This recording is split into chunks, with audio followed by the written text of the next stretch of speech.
राज्याच्या राजकीय पटलावर गेल्या काही वर्षात अनेक नाट्यमय घडामोडी घडल्या आहेत, परंतु या महिन्यात झालेल्या ऑपरेशन टायगरनं राजकीय विश्लेषकांनाही अचंबित केलं आहे. उपमुख्यमंत्री एकनाथ शिंदे यांनी अत्यंत गुप्ततेने आणि अचूक रणनीती आखून शिवसेना उद्धव बाळासाहेब ठाकरे युबीटी गटाला आत्तापर्यंतचा सर्वात मोठा धक्का दिला आहे. ठाकरे गटाचे लोकसभेतील तब्बल 9 पैकी 6 खासदार एका रात्रीत फुटून शिंदे यांच्या शिवसेनेत सामील होणार असल्याचं जवळपास निश्चित मानलं जात आहे. या एका राजकीय भूकंपानं केवळ मातोश्रीचं बळच कमी केलं नाही, तर देशाची राजधानी दिल्लीतील राष्ट्रीय लोकशाही आघाडी NDA मधील सत्तेची समीकरणं आणि ताकद पूर्णपणे बदलून टाकली आहे. हा केवळ राजकीय पक्षांतर करण्याचा प्रकार नसून महाराष्ट्रातून दिल्लीपर्यंत सत्ता केंद्रात ध्रुवीकरण करणारी एक मोठी घटना घडली आहे. आता यामुळं उपमुख्यमंत्री एकनाथ शिंदेंचे राजकीय वजन कसं वाढणार आणि NDA वर काय परिणाम होणार याबाबत आपण या व्हिडिओच्या माध्यमातून जाणून घेणार आहोत. नमस्कार, मी मिलिंद आणि आपण पाहतात त्याचं काय महाराष्ट्र.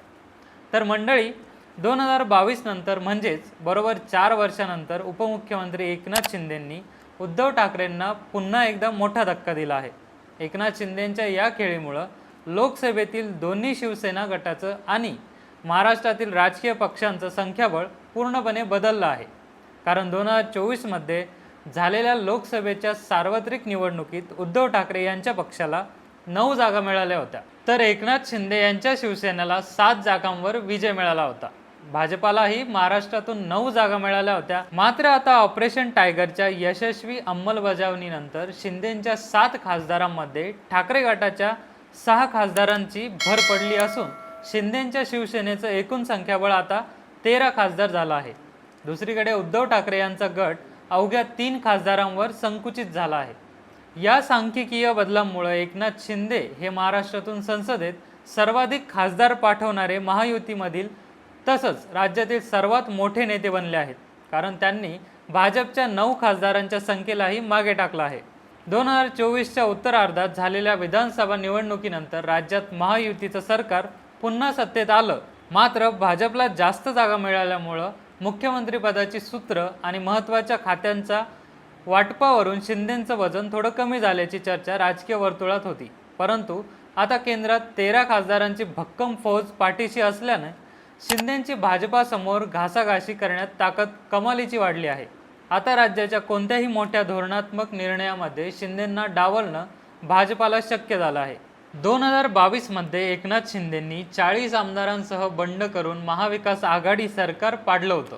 त्यानंतर 2026 मधील हे दुसरं मोठं ऑपरेशन आहे. ठाकरे गटाचे उरलेले खासदारही आपल्या संपर्कात ठेवून शिंदेने सिद्ध केलं आहे की शिवसेना या ब्रँडवर आणि शिवसैनिकांवर आता त्यांचीच पकड मजबूत आहे. त्यामुळे भविष्यात ठाकरे गटातील उरलेले स्थानिक नेते आणि कार्यकर्ते मोठ्या प्रमाणावर शिंदे गटाकडे आकर्षित होण्याची शक्यता आहे. याच वेळी केंद्र सरकारमध्ये भारतीय जनता पक्षाकडे स्वतःचे स्पष्ट बहुमत नसल्यामुळे पंतप्रधान नरेंद्र मोदी यांचं सरकार प्रामुख्यानं चंद्रबाबू नायडू, TDP आणि नितीश कुमार JDU यांच्या कुबड्यांवर अवलंबून होतं. मात्र शिंदेंच्या 13 खासदारांमुळे दिल्लीतील सत्तेचा समतोल बदलला आहे.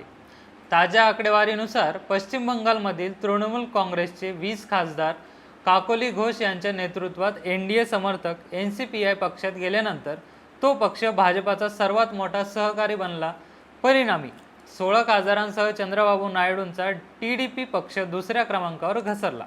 त्यातच आता 13 खासदारांसह एकनाथ शिंदेंची शिवसेना NDA मध्ये 3ऱ्या क्रमांकाचा सर्वात मोठा घटक पक्ष बनला आहे. त्यांनी नितीश कुमार यांच्या JDUला 12 खासदार मागे टाकला आहे. या बदलामुळे राष्ट्रीय राजकारणात प्रादेशिक पक्षांचा जो दबदबा आहे त्यात शिंदेंचं स्थान अतिशय महत्त्वाचं आणि निर्णायक झालं आहे. यापूर्वी केवळ 7 खासदारांचं बळ असल्यानं शिंदे गटाला केंद्रात वजनदार खाती किंवा जास्त मंत्रिपद मागता आली नव्हती. आता केंद्रीय मंत्रिमंडळाच्या आगामी विस्तारात 13 खासदारांच्या जोरावर शिंदे गट किमान 2 ते 3 अतिरिक्त कॅबिनेट आणि राज्यमंत्रीपदांवर आपला हक्क सांगू शकतो.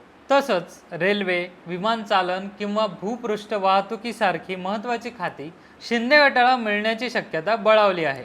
चंद्रबाबू नायडू किंवा नितीश कुमार यांच्याकडून अनेकदा आपापल्या राज्याला विशेष पॅकेज मिळवण्यासाठी केंद्रावर दबाव आणला जातो. मात्र आता शिंदेंच्या रूपानं भाजपाला संसदेत एक अत्यंत विश्वासू आणि हक्काचा 13 खासदारांचा गट मिळाल्यामुळं इतर मित्र पक्षांच्या दबावाचं राजकारण काहीसं सौम्य होणार आहे.